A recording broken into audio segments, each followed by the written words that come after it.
future, talk radio will actually educate, inspire, and make you think. The future is now. Topics and music that affect your life from Universal Broadcasting Network. Tune in at ubnradio.com. It's the Contagious Optimism Show with inspiring host Sunny Chayes, featuring best-selling author David Mezzapelle. Real people with real stories of perseverance and hope. Join Sunny and guests ranging from Contagious Optimism co-authors to world leaders as they find the silver lining. Better understand why optimism is so empowering. Be recharged, inspired, and perhaps surprised as they tap into the secrets of a joyful life. To celebrate the human spirit. Wednesdays at 2 p.m. Pacific on UBN Radio and Fridays at 3 p.m. Pacific on Gwen Network TV Stories. Contagious Optimism. Hello, guys. This is Sunny Chayes, and you are here with me in the studio with Contagious Optimism, our very first show that we've ever done. Woo-hoo! So excited with my buddy David Mezzapelle, the author of Contagious Optimism, and he was like, let's get this branded, let's get it out there, let's make it more than just a book and stories and make it a lifestyle. So that is what we are doing. And I want to remind people that the date today that we're actually shooting this show is February 5th, and we have just launched into the season of nonviolence, which starts January 30th with Gandhi's passing and ending April 4th with Martin Luther King's passing. And so during this time, there are many, many events going on all around the world that have to do with nonviolence, conflict resolution in a very positive way. So you can actually go to AGNT, Association of Global New Thought, and see what's going on there. If you have events that are going on, you can actually give it to them and let other people know. So this is the deal, guys. We're just going to be really bringing that to our lives in a real way, not just talking about it, but living it. So speaking of living it, I feel a little choked up, actually. I feel very, very honored and excited to have Marcia Wieder here. I mean, what a perfect person to have for our first show for Contagious Optimism. For the 19 of you who do not know who she is, she's done so many things. I'll just start with the fact that she's been on Oprah a number of times. Good Morning America, The Today Show. She's a regular contributor to the Huffington Post, New York Times, San Francisco Chronicle. She's written 14 books, and we're going to be talking about a couple of the books here. She's a CEO and founder of DREAM University and on the board of Make-A-Wish Foundation, and many, many more things. So I want you guys to stay with us. So I'm just going to bring Marcia on right now. Hi, Marcia. I think it's fortuitous that you're launching this incredible global dream, around optimism, and I have the privilege of being your kickoff guest. So thanks for having me. Yes, it's just like optimism is contagious. It is. It so is. Well, there's so many things to talk about today, and I have a whole list, but we're just going to get into it. And the first thing that I want to talk about, because having this Contagious Optimism show happen really does come from a dream of mine to take my radio show, Little Prayer Bowl, that I developed, and have all you guys out there more, and so that is the thing. John, is she okay? Can you hear Marcia? Cool. So they can see you. I want to turn toward you. So I want to talk about first, actually, you've written so many books, but I want to talk about your first book, Making Your Dreams Come True. That was my baby. Yes. Oh, so let's talk about this, because I feel like this is a day to talk about dreams coming true. I'll tell you something interesting about that book. At the time, I was president of NABO, the National Association of Women Business Owners. I was in Washington, D.C. I had the privilege of working with 3 different administrations, actually. It was kind of an amazing time in my life, but I felt like maybe I had a message. That was the feeling. And a lot of wonderful things were happening in my life, and I thought, well, maybe I can help other people create wonderful things in their life. And I literally held the book as though it was a correspondence course with God. That was the feeling, that if there was a message, it would come through. And I wasn't big on using language like downloads and things like that. But, but I think the book came out in 1993 and it's 2014 and the book is still out there. So I think, and it's a simple book. PBS did turn it into a national show.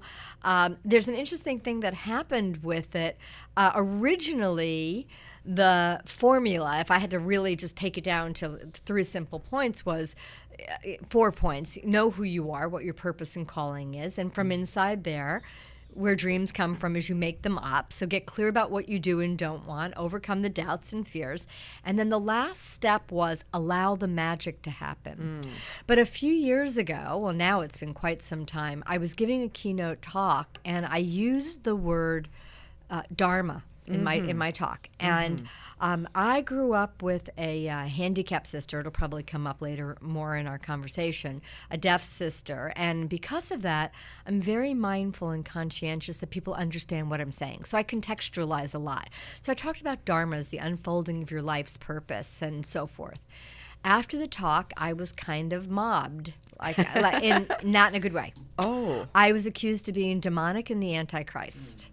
Whoa. And I realized that when people don't understand something, when people get confused and they don't understand something, they become afraid often and they sometimes attack.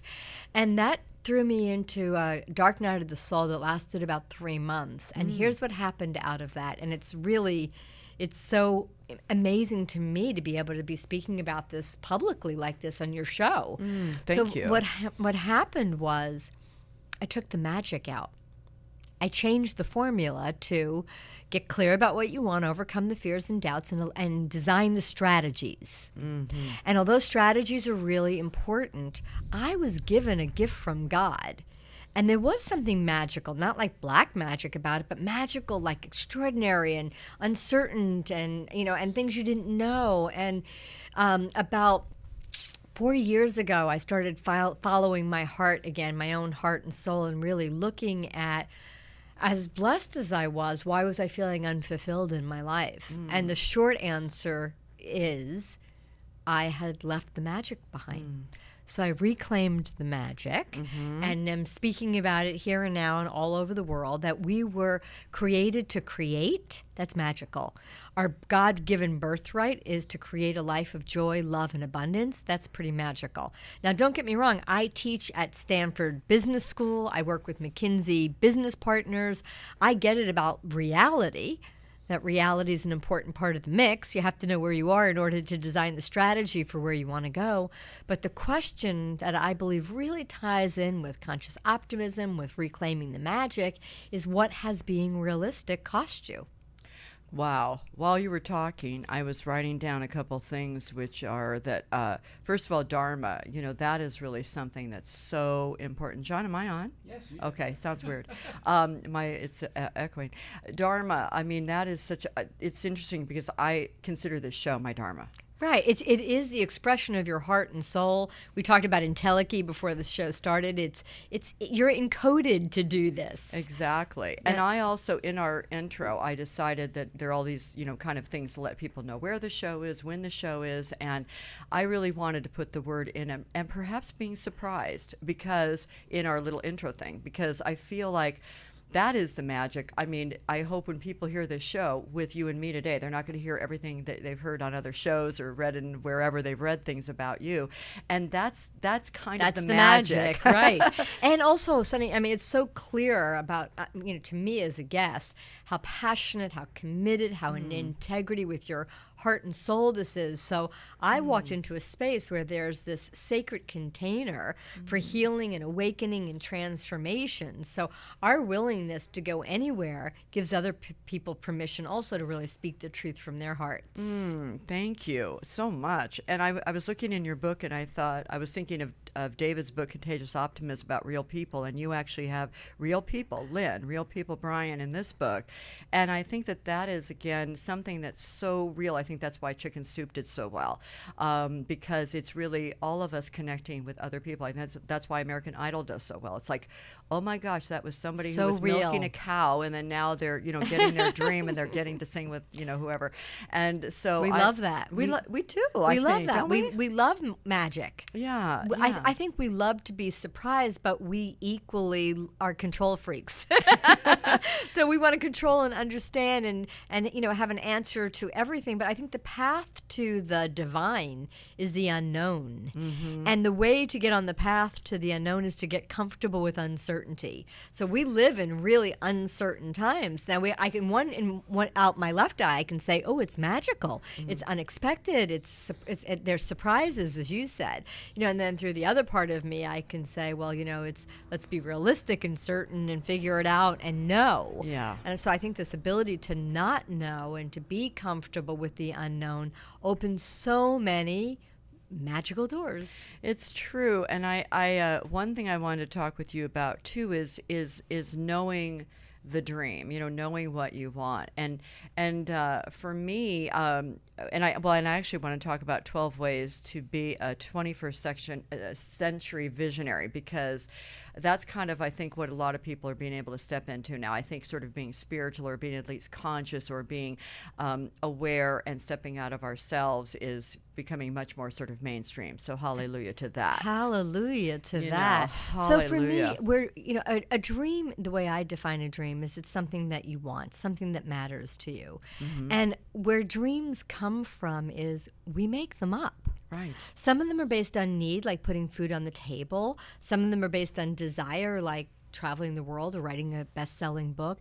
But the dreams that are the most profound are the ones that are the expression of your purpose, your mission, your calling, your blessing. Who are you really here to be, and what are the gifts that you're here to bring to the world? So standing in your purpose, the quality of your dreams and and therefore the quality of your life will actually change.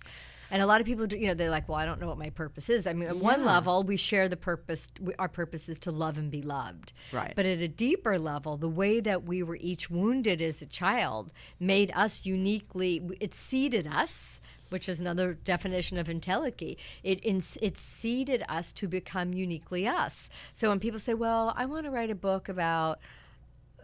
So Mary Morrissey is a dear friend of mine, married with Dream Builders, and I just went to her weekend, and she speaks at my event.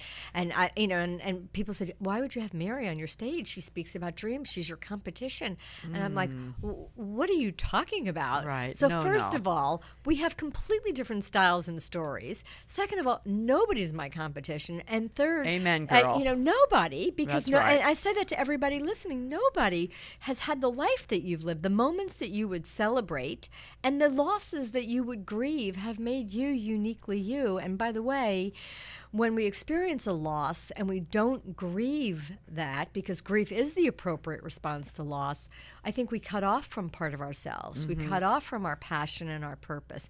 And now that we are aging and we're moving into boomers, there are things to grieve. We've lost our youth. Yes. It doesn't mean that we've lost our energy and our passion. And some of us, a fine wine, we're better now. They say your greatest gifts come in the second half of life. Yeah, I think so.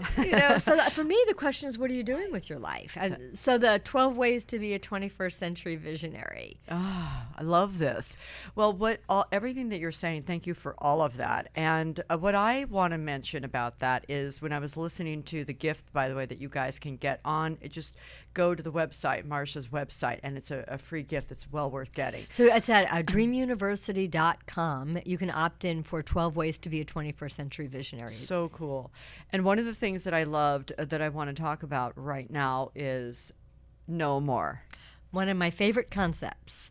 So especially as women, people say, well, isn't it selfish for me to focus on my dreams? Well, according to Dr. Mehmet Oz, people with passion and dreams live 7 to 10 years longer. There's actually a medical term for it called apoptosis. Apoptosis is when your brain believes you've outgrown your usefulness, which can happen at any age. Mm-hmm. We see it most often when people retire, get laid off, experience an empty nest, or when you stop dreaming, the brain sends a message to the body that it's no longer needed, and people start to mentally and physically self-destruct, prematurely age. Excuse me. So women say to me, well, isn't it selfish to focus on my dreams? And my response is, not only is it not selfish, but it's an act of generosity, because you're going to live longer and have more to give to the people that you love. Well, the idea of no more is, you've got to make space in your life for your dreams. And as we say no more to the things that we're complaining about, the things that are sucking the life out of you, the things that you're doing that are just done, that you're out of integrity with because you're done with it or it's done with you. As we say no more and clear away the clutter, we can say now what to what we really want. And this particular concept, which is one of the 12 ways to be a 21st century visionary, is literally about turning your life right side up. So that someday soon, when you open your calendar, what you will actually see scheduled are the activities that are moving you forward on your dreams, that are all the expression of your purpose. And it starts by saying no more, no way, and no thank you. I love that. And when I read that, I was thinking about my own personal life. And I was telling the listeners and John and my guest during the beginning of this year, I normally don't do a resolution, this New Year's resolution thing, but I really was witnessing in my life that I was being judged, what I considered unfairly. And so I realized that, okay, I work this way. I think, okay, what's up with me? And so I realized, what the hell? I judge so much. And I just do. And so that was my New Year's resolution. And honestly and truly, I kind of feel like I'm on vacation, because the thoughts that used to come to me, I mean, even things, being a social activist, I would be so judgmental about people who would use plastic. I would be so judgmental about people who let the water run or didn't drive an electric car or whatever. I mean, I just had like anger and frustration at people about all this stuff, because I'm thinking, don't you see, we have to take care of our planet, and what's the matter with you? And then when I let go of the judgment, I realized it's cool. I can still do everything I do. I can talk about it on this show. I can bring guests on who show us ways to not use plastic and whatever. But letting go of the judgment was so profound for me, and so exhale. And it's like, okay, it added love and compassion where there wasn't that before, if I might be so honest to say. I totally can relate. The first half of my professional life has been about dreaming, and there's more we'll talk about on that. The second half is about meaning. And the reason for the shift, besides the fact that I've been in my own process now for 4 years looking for deeper meaning in my own life, the dream that people told me they had more than any others, they want to know their life matters, that it's meaningful. Well, what I'm realizing as I'm writing, specifically related to what you just brought up, Sunny, about judgment, is this. So we are one. We're all connected. Everything is one. So every time I judge myself or you, or anything, I'm cutting off a little piece of myself. Well, now I'm incomplete, which drives up my inadequacy, which then takes me, it's a short hop to low self-esteem and worthlessness.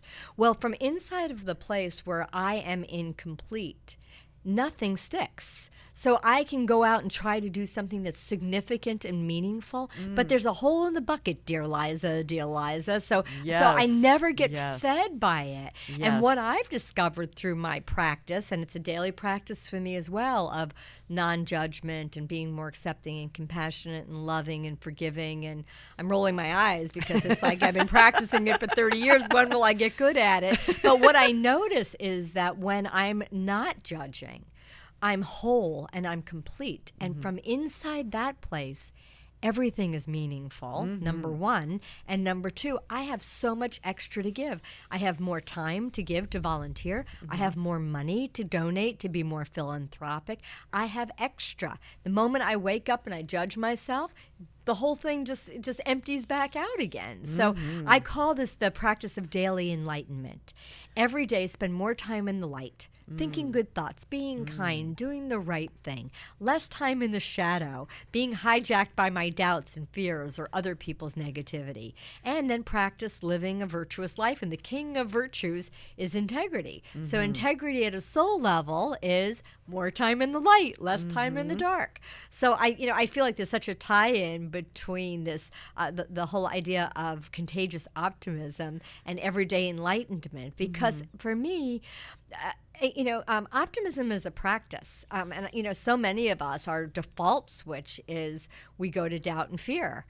For years, I've had to teach people why dreaming is valuable. When I could say you're going to live longer, the boomers started getting on board, But it's like reality is an important part of the mix. We have to know where we are to design the strategy for where we want to go. But the question is, what has being realistic cost you? Mm-hmm.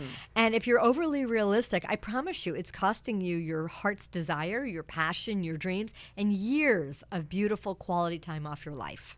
Well, I thank you for that, and thank you, Dr. Oz. And I really honestly feel that so much when I see people, and I realize I used to be a costume designer, and I also did a lot of styling for people, and I would have these women come in 72, their life is just over, they thought, not anything, no juju going on, and by the time they left me and we finished having they were tea, hotties. I'm like, are you kidding?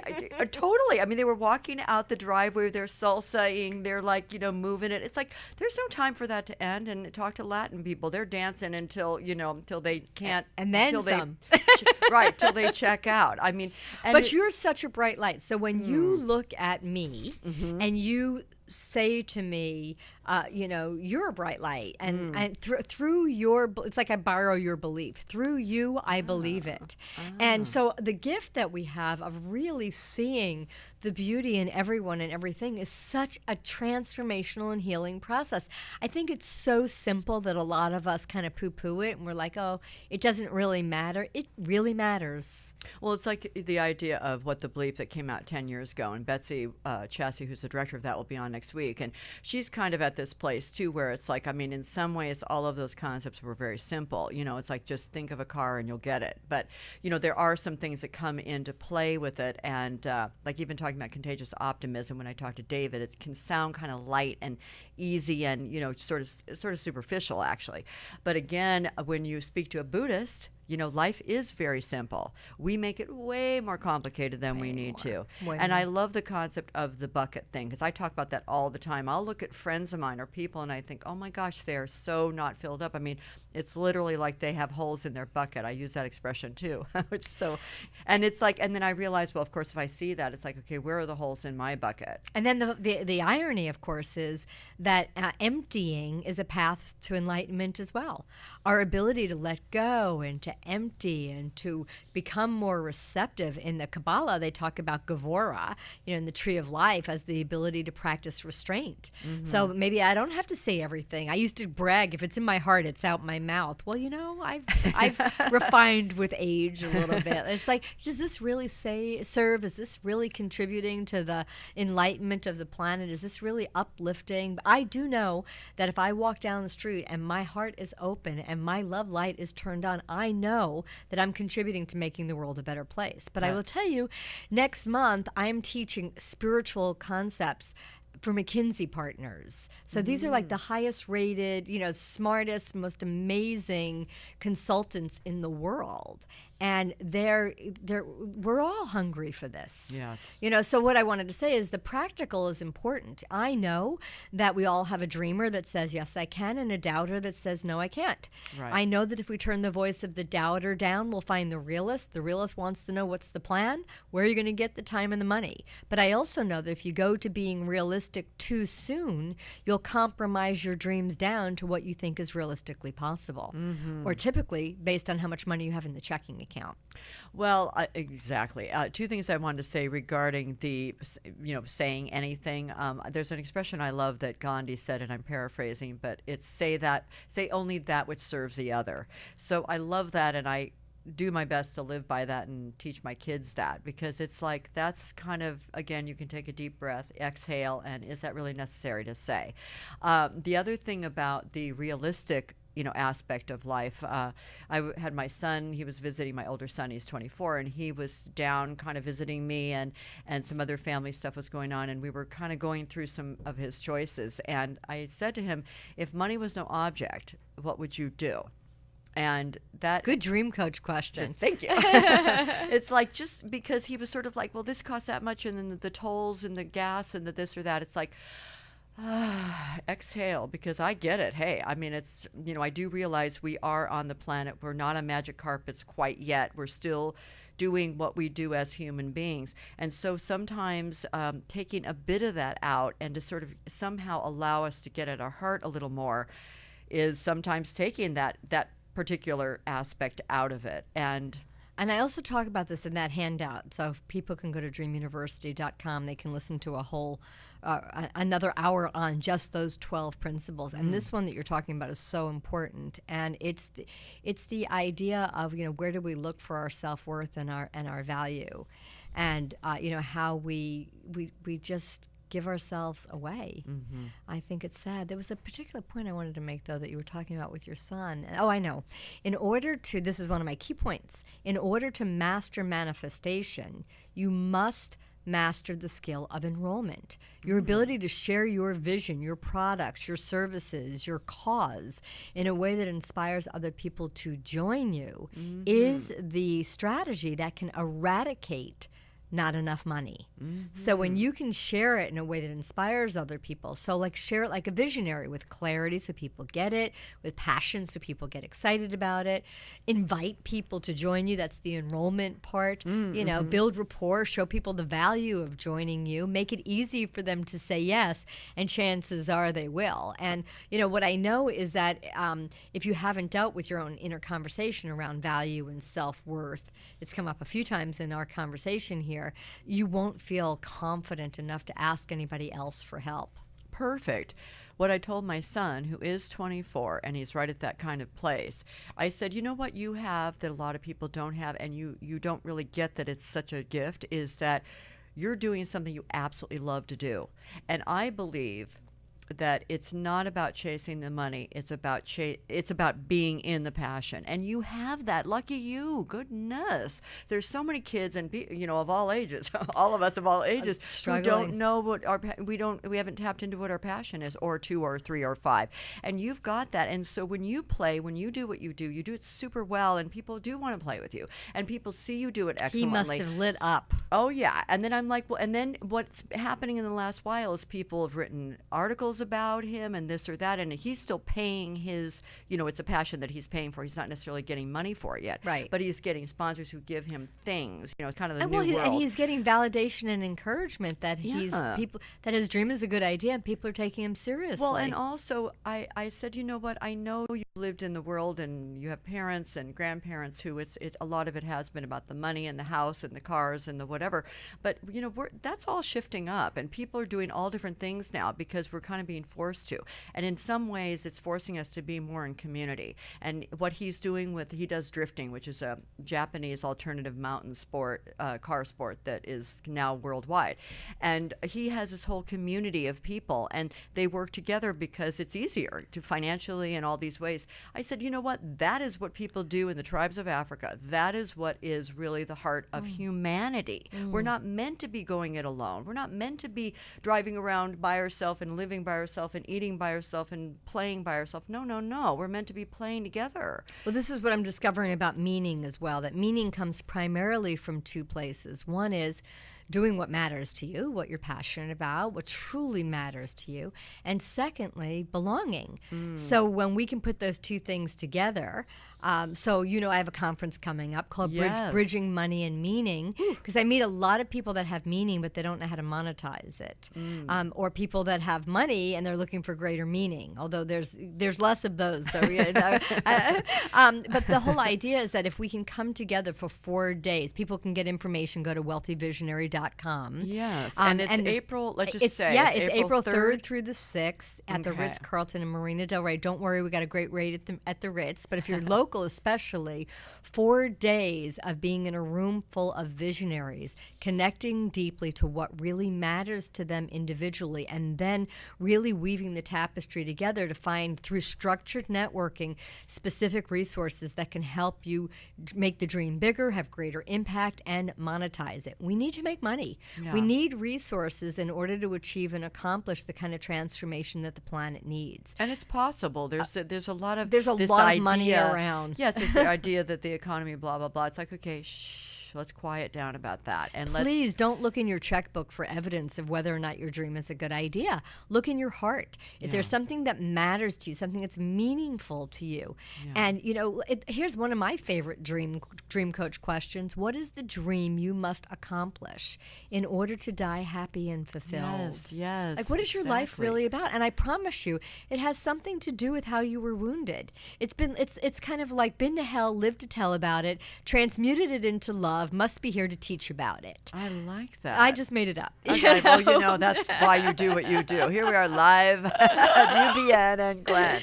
Well, okay, so April 3rd to 6th. So, guys, I just want to tell you that there are 2 events going on. So, Contagious Optimism Live is happening the same time in Florida. So, go on Contagious Live and check all that out. And if you're kind of in that area, do that. And then if you're sort of in this area, then do this. So go to wealthyvisionary.com. And I'll even do this. Those of you where money's a little tight and you can't afford to buy a ticket, I'm going to give you right here and now a $500 gift of a link that will give you access to the free live stream. The live stream sells for $500. Oh my I'm going to give you a link. Write it down because you're not going to hear it anywhere else. And that means from the comfort of your home, anywhere in the world, you can tune in and you can watch us live, and even a little bit after. People, we need applause for that. Thank you, Marcia. That is so generous. Well, you know what? You're so funny. Well, if you're like me, you love presents. Okay, so here you go. wealthyvisionary.com/Marcia. So Marcia, my name is spelled Marcia. wealthyvisionary.com/Marcia. Just put in your information. You will get all the details for access to the live stream. But if you can join us live, obviously that's what's best. This is a transformational workshop, 4 days, going deep into your heart and soul, clearing away anything that's in the way of helping you awaken into consciousness. So we're coming together to birth a new level of consciousness, to be a source of inspiration. I promise you will leave with the practical tools to grow your business and your dream. But first, we're going to open our hearts and really drop down deep. So music, meditation, movement, world-class speakers, New York Times bestselling authors, teaching you how to make meaningful investments with your money. But also, I'll be teaching and hosting the entire event.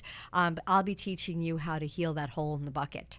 How to really use your story and see it in a whole new way where you're going to really honor and appreciate the life that you have. So the 2 gifts that we gave away, one is if you just want to opt in for the 12 ways to be a 21st century visionary, right on the homepage of DREAMUniversity.com. And as a matter of fact, right on that page, there's a button that will get you to the Wealthy Visionary Conference. Beautiful. But no button. You need the magic code to get the free gift for the live stream, and that's wealthyvisionary.com/Marcia. Okay, do you have that, John? Yes. You're going to be tuning in. Okay. Jump on that before it's gone. John's our engineer. For those of you who don't know, we have other people in the studio with us today. Oh my gosh, so Marcia, fun. how generous! Well, you're welcome. And again to really just spread the love, and again that's what you that's know. why we do You the show. you talked about this. I'm sorry, I didn't mean to interrupt. No, go for it. It's just the need to belong, the need to be part of a community. You know, for a lot of us, the people that we live with or that we're related to, sometimes they're dream stompers or killers or stealers. So to have people around you who really see the beauty of your heart and soul, who say, I believe in you, and then because you've learned how to master enrollment and you know how to make specific requests and make it easy for them to say yes, people who say, of course I'm going to help you, I believe in you, that's one of the things that really can catapult us forward on our dreams, as opposed to we're kind of left alone by ourselves trying to figure it out. I mean, I think the internet and social media, as exciting as it is, although it's given us a lot more access, it's given us a lot less connection. Right, yeah. So we're starved for meaning. We're in a crisis of meaninglessness. I think so too. And as far as, I want to talk a little bit about the idea of manifesting. I mean, one thing that just amazes me is when I think of what has changed we're now in 2014, but even, sort of 1900 to 2000 or 1950 to 2000. I mean, when I was a little kid, I watched the Jetsons. And did I ever think that there would be like a box thing that a person's, I could talk to somebody and press some buttons and they would be right there. Flying cars. There's a guy that they're out there. Right. I mean, all the things are the idea that we can actually have a thought. Like I can have a thought. I can go bing, bing, bing, bing, press a button, and it goes to somebody 4,000 miles away. 17,000 miles away, and then they can have a little thought, bing, bing, bing, bing, and they send it back to me instantly. It's like, okay, so that is complete, telecommunication. What are we talking about? I mean, we're talking about T-mail. Yes, exactly. Telepathic. Yes, and the things that went on in Star Trek. I mean, again, in the 60s. I mean, and all the things that they even envisioned with Gene Roddenberry. 3D copiers now. Oh my gosh! I know. I mean, I almost didn't believe it. Like I had to see it to believe it. And to know, I mean, and to think again. I was just mentioning Star Trek, where there were, intergalactic. Beam me up. Well, there's that stuff, and there's also things like in the civil rights. This show was birthed in the civil rights time, where black and whites were not hanging out. I mean, there was still a very serious separation emotionally as well as logistically.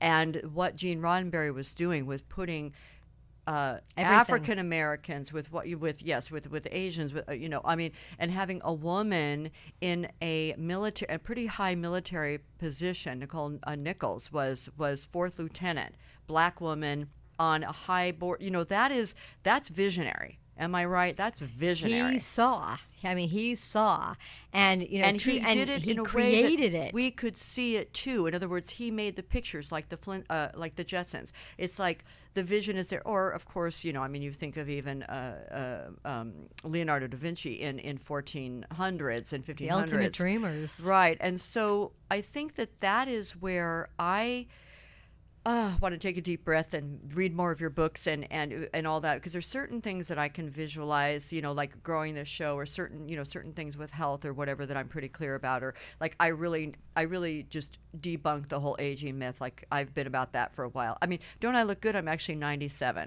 Just kidding. But the point is that there are areas where I don't really know what I want. It's kind of okay with me.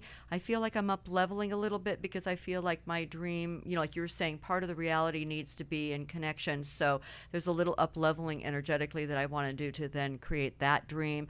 But there's an area that I know I'm kind of that area between the caterpillar and the butterfly, that mushy bit. That unknown, yeah. Yeah. I mean, a lot of people would say to me they don't know what their dreams are. Yeah, and I think that's part of the thing. It's like, again, in What the Bleep or The Secret or whatever, it's like, well, you can just have whatever you want. Yeah, but what do I want? Well, exactly. I'll tell you where it concerns me is in the next generation. So I'm starting a modern-day mystery school, studying the mysteries of life, the things that can't be seen and touched, like love, compassion, energy, power. Every world religion had one, but it's really about being a scholar of the unseen mysteries of life. It ties in with magic, by the way, the reclaiming of the magic. And one of the things that we will do is we will tithe to creating curriculum for the next generation of dreamers. Because if you go to any school, the kids aren't being taught to dream, they're being taught to solve problems. And although problem solving is a really useful skill, usually at the end of the day, I'm just frustrated that there's still so many things on my list to solve. And visioning and dreaming and creating and using our imagination is a whole different world. And I know Time Magazine had a cover story on this a few months ago, that the next generation, we don't know what they'll be doing, because at a certain level those jobs don't exist yet. So the ability to dream something into being, a la Star Trek, is a very, very important skill for us to develop and cultivate. So we have at DREAM University, we have a lot of online courses and programs, and we donate them to different schools and different shelters and different programs.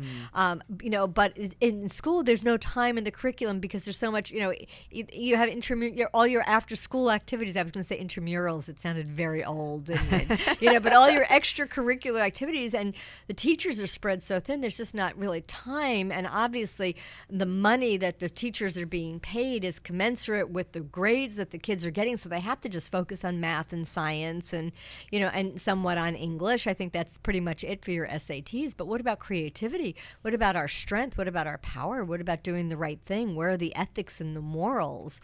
Exactly. So much of that is so important. So I'm I'm really excited about the Meaning Institute because we're really about birthing, as I said earlier, this new level of consciousness, that when we come together around something that matters to us, something that's meaningful, and it's called the Meaning Institute, when we come together around something that really matters to us, and we bring together our collective hearts and our passion and intentions around something that's bigger than us, we have to dream. We can't go to the rote or the history or what's been before us. I mean, sure, we can go and Google it and we can research it and we get some guidance, but we have to really go into our own hearts and souls. And I just tell you, one of my big bugaboos these days is I'm jaded about jargon.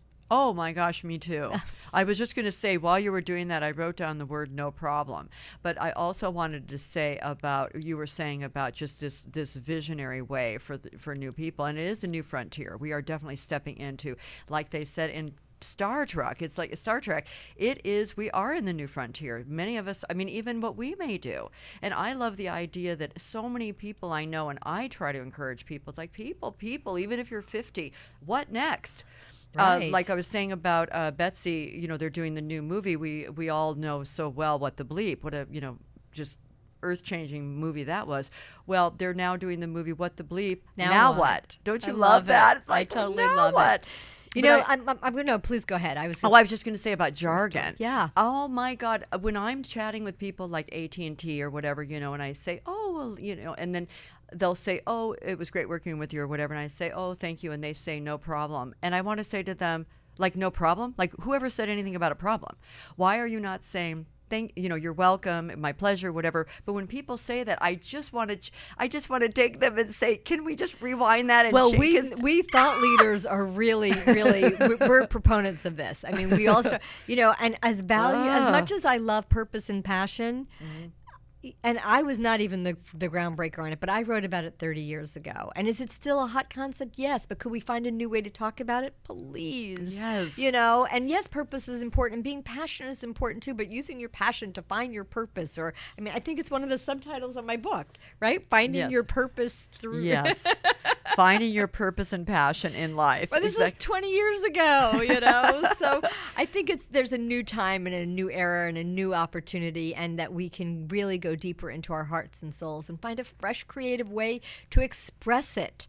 We are creative beings. I wanted to tell you a quick story. My father, we were talking about apoptosis and this aging thing, and how it ties in with dreams. And reminder that apoptosis is not age sensitive, that if you don't have a reason to get out of bed in the morning, you won't. Like trust fund babies. Go ahead. Yes, you've got to have a reason, something compelling. Was that a little judgment I just heard? No, well, no, but I'm just saying, if you have all the money, then sometimes if you're not doing anything meaningful, right? With it, Then sometimes money, like I do tell my kids sometimes, it's like sometimes money can be a good, or having to pay bills or something can be a bit of a pebble in your shoe to make you go forward. I love that. So my dad had always been. But thanks for catching that. We had a laugh about it. Even John, our engineer, I'm hearing him giggling. Gotta be on it all the time. My dad's now 82 years old, and my father was very healthy. He's still alive. He was like a 6 handicap golfer. I'll give you a thumbnail sketch of Murray Wieder. So Murray was a Bronx boy. He didn't have 2 nickels to rub together, he liked to say. He would shine shoes to make money. And as he got older, he would hustle pool to earn money to date my mom, who was from the right side of the tracks. This was in New York. Again, a motivator. Go ahead. Yes. So one of the people he would hustle and pull was known as Bernard Schwartz, who passed on as the late, great Tony Curtis. So my dad got date money with my mom by hustling Tony Curtis. But wait, it gets better. So my father was always very healthy, and he's a Bronx boy, so he's got an attitude. And a few years ago, he was diagnosed with a lymphoma. And the doctor said to him, it's slow growing. You're an older man. It doesn't make sense to cut it out. You'll outlive it.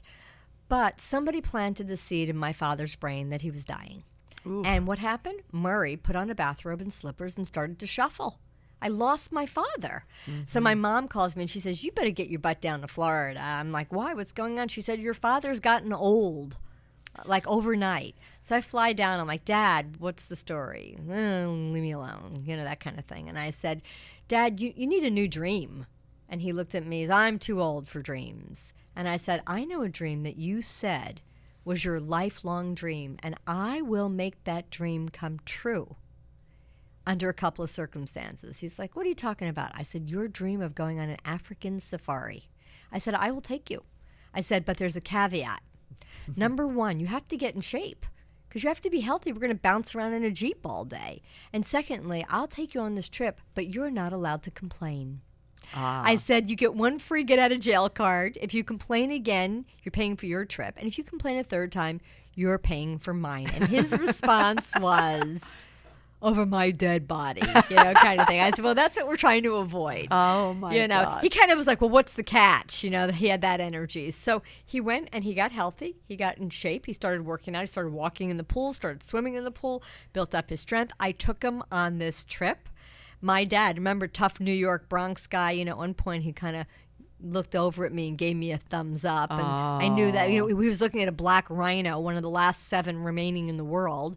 And I could tell that was his way of saying thank you. But what I loved the most is that he kept the regime up. So when he came home, he continued to exercise and take care of himself. And I believe that dream added 10 years onto his life. Oh, easily. What a great story. While you were speaking of that, you saw me, I always have my pad and I'm scribbling things down. I had a guest on my show a couple months ago, and he's this star. I must introduce you guys because his name is Brian, and he has an organization among other people. Actually, Frances Fisher, who the lovely redhead actress. We're on a board together. Okay, so do you know about Playground of Dreams? I am on their board. Okay, well, I am organizing their board. Well, Brian, Larry, and Anna, who is just this wonderful woman. They're committed. What were you going to say about? Well, what them? I was going to say, perfect, because I figured you were. So Playground fun. of Dreams. The reason that I brought that up is because they have these young children who, young and old, and a whole group of people in the kind of areas of Hollywood and different areas that are a little compromised, and they do absolutely phenomenal work with the kids. But what I love about what they do is they decided at one point the kids decide how they're giving back. Like I've been to the meetings, I've sat on the floor with them, and they are amazing people. And they, even though they have some really tough stories, some of them really tough, they are sitting there and they're kind of putting together, okay, how can we give back? How can we give back? And they decided, I believe it was last year, to do all of this stuff for the assisted living homes. And so they went into these assisted living homes. This totally chokes me up. And then they had the gala, it was a few months ago. I was there. Yes, and I was too, but I didn't see you. You were sparkling somewhere else. And what I loved was the one woman coming up on stage who was probably 75, 80. She used to be a singer in the 60s. She was a backup chick or a main chick, I don't remember. And she said that one of the things that got to her so much is these kids came in and they said, what are your dreams? Right. And she said, no one has asked me that in 30 years. Unbelievable. So I share that with you. The reason I pulled out my phone was I wanted to get Anna's last name. So Anna Herbert. And people right. can look up playgroundofdreams.com, Yes. and they're doing extraordinary work, and they're getting kids off of Skid Row. Yes. And the kids say the same thing. Nobody asked me what my dreams were. And Right. Playground of Dreams, and I'm donating content with them, and I'm donating my time to help because I love what Anna's about and what she's creating. And Brian. It's so wonderful. Yeah, they're just doing such great work. And what I love, very grassroots, very Exactly. humble, like nobody really knows with the about LA them. Police Department. I mean, just completely volunteer, and you can make a donation through their site. But what I love about it is that they are bringing solid skills and curriculum into the schools and in some of the hardest neighborhoods. And then they take these kids off Skid Row, they get them to make sandwiches, and in the sandwiches they put little motivational sayings, and then they take the sandwiches back to people on Skid Row. These kids know their way around, and if anybody knows the way out, it's them. I'm just so incredibly moved and inspired by who they are and what they're doing. So am I. Yes. When I had Brian, I made him bring 2 of the kids. So it was quite a show. And then Brian actually brought. John is telling me we have 3 minutes. Yeah, and it's also .org. Oh, it's Thank you. Yes. Playgroundofdreams.org. That's Thank you right. so much. It was so sweet, too, because it happened to be a day when Brian, who is, again, one of the organizers, his parents were here from New York. And so they were sitting on the couch here just listening to the show. And at the end of the show, everybody was leaving, and the kids were first shy, and then they really came out and were going for it. And they left, and then everybody was, sort of bye-bye leaving. And the dad came back. Brian's dad came back, and he just took my hands, and he said, "Thank you so much for celebrating my son." And Brian said to me later, too, he said, "You know how it is with parents. I mean, they don't know what I'm up to and all that." And so to come here and to really hear what I'm doing. So it's just this whole community again. So beautiful. Well, I would say that regardless of what's going on, out in the world, in the economy, or in your own personal checking account, it's never been a better or more important time to pursue your dreams. Mm-hmm. And you have to do the inner work. You have to really. Yeah. One thing I wanted to say about that is on my show, Singing in the Rain, too. I have sort of a formula where I may bring pretty heavy concepts, like people who've been incarcerated, or water issues in Nepal, where mothers are giving their children Russian roulette with a glass of water. They don't know if it's going to kill the child or save them. So what I feel in that particular show is I even tell my guests, okay, you got to bring it. Like at the beginning of the show, first 15 minutes, whatever, we have to get to the heart of what it is. We have to get to the pain of it. We have to get to the deepest, darkest part of it. Then you have like 15 minutes to tell me what you guys do. And then we've got to gather with the power of one. And what can my listeners do? What can we do as a power of one? As one person who hears this show in Italy or in New York or in, Louisiana, wherever they're hearing this show, something they can do today or in their life, they can actually take that little step and do one little thing that they can do. So I feel like that's sort of the formula, that you're saying with this process. You have to get at who we really are, our wounding, and tell the truth about that and dig in and be there a bit, maybe do the grieving, maybe, then move out. I think those are big concepts, right? But I think do something today to demonstrate you're more committed to your dream than you are to your doubt. Mm-hmm. Share your dream like a visionary. Articulate it with clarity and passion. Make a request. Invite somebody to join you. Make a contribution so that you send to yourself the message that you are generous, that you have enough, and shift out of that consciousness of poverty or lack. I mean, last year at the Wealthy Visionary Conference, we raised $50,000 in the room to build 2 villages and schools and to teach poverty consciousness with the Unstoppable Foundation. Applause, please. Oh, my God. That is amazing. Thank you so much, people, and you. And the way, and you know what? And sometimes it's done $1 at a time. Yeah. So go to unstoppablegala.com, I think it is. John will check me on that one. Unstoppablegala.com, and join us, as we raise money for the purpose of every child in the world deserves an education. And there's a gala coming up, right? Yeah, so that's in March. And that's an annual thing as well. So we'll have, let me find, and we'll have Cynthia on for sure. And so, John, do we have like 1 minute or 2 minutes? Because I want to, we're actually wrapping it up. So I want to let everybody know that you are with Marcia Wieder. I didn't even get to say it 12 times, so I'm saying it now. And we didn't quite get to Dreams, Our Whispers from the Soul, which I'm going to be like holding for the next 5 days, I think. And again, come back and see us next week, or actually it'll be the next week, with Contagious Optimism. And this is Sunny Chayes and Marcia Wieder, and John is helping us out. And just check everything out so you know where to be on the weekend of April. It's spring, let's shift it up. Let's have that be our new year, where they do it in some parts of the world. And let's just know that we have the power of one, and we all can make a difference. And first with ourselves, and then let's share it, fill up our bucket and fill ourselves up and do stuff for the world. Bye until next time. Are we dancing in the streets or are we not? We have to go out dancing in the streets and chair dance. This is a civil rights song. Isn't that perfect? Perfect. Ow!